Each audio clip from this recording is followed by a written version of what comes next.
Ang mangyayari po diyan, yung 18 marites na yan, sila Orly Gutesa, biglang sisipot po yan, biglang susunod, "Eh, napag-utusan lang po kami, eh, ganito po kaya lang po wala na, iniwan na kami sa ere."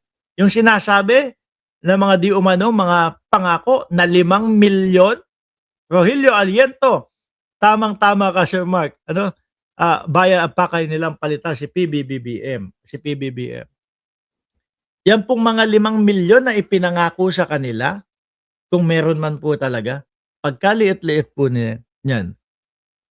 Pagka ang naging danyos nila, maging suma total sa mga tao, sila Erwin Tulfo, sila Sia Alonto Adjong, sila Beatrix Luistro at yung iba pa po mga kababayan, pagka po yan mga humingi ng mga danyos perwisyo sa kanila, umabot ng 20 milyon kada ulo nila, naku po, at hindi nila na-i-produce yung 20 milyon kung sakali na yon, kulong ang abot nila dyan. Kulong, siyempre mga kababayan, alam naman natin doon, baka maging kahit na sasabihin nila, Marines, Marines, naku, baka maging prinsesa ho yan sa loob ng bilibid, sa loob ng kulungan. Kasi siyempre iba na ho doon, mga boss chief, amo chef. Doon, naku po, pinapasakan ng wet packs doon. No? Sinusyota yung mga bago doon sa loob.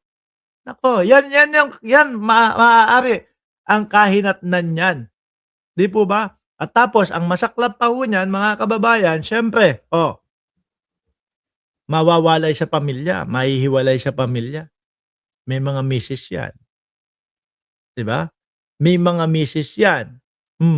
Yung mga misis niyan, maghahanap din ng ano yan, ng init, mag-iinit din ang katawan.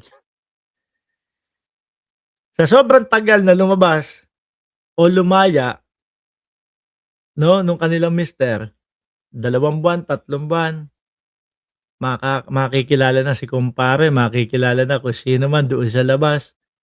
Papainit na ko. Ang saklap nun. Kaya po, sabi ko nga etong 18 marites na ito, halatang hindi pinag-isipan yung kanilang mga kilos at mga paggalaw po, mga kababayan, na ganito ang kahinatnan nila. Na ang akala nila, yung mga kasinungalingan na ipapalabas nila ay kayang magpabagsak po ng gobyerno ni Pangulong Bongbong Marcos. Ngayon, ayan.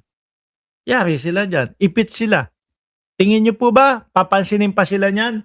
Yang mga yan, si Defensor, problemado yan sa kaso ng pamilya niya, sa kaso din ng Bimbangan, at yung kay Rodante Marcoleta din. Diba? Si Marcoleta, problemado din yan sa kaso niya, doon sa plunder, etc. Sino pa? Si Baligod. Ewan ko dyan, siya hinayupak na yan, baka kasama din yan sa makakasuhan. Sabi ni Abing Sulit, bobo ang direktor ng 18 kargador. Nagtataka nga huwa kasi ako. No? Yung nag-iisang Orly Gutesa, mali-mali na nga, iba-iba na nga yung mga sinasabi. Ano pa, dinagdagan pa nila, ginawa pa nilang 18. Lalo pong magkanda gulo-gulo yan.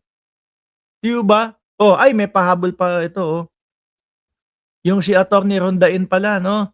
Yung attorney ni Saldico, ano din? Yung attorney ni Saldico, lawyer is from the Arroyo Inner Circle. Explain why Mike Defensor is singing the same tune. Ano sabi dito? The messaging look the same because the political machinery behind it appears the same. Hindi kailangan ng script para mapansin yan. Kailangan lang ng mata at konting tapang para sabi, kung sila lang din Arroyo, etc. Umiikot lang sa kanila, baka ito po talaga ang mga perwisyo ng ating bayan. Mga boss chief, amo sir, ako'y magpapaalam na po. Magkita-kita tayo, magsama-sama tayo. Bukas, alas 9 ng umaga tayo naka-live, mga boss chief, amo sir, o alas 8:30 ng umaga naka-live na po tayo. Maraming salamat and God bless po sa ating lahat.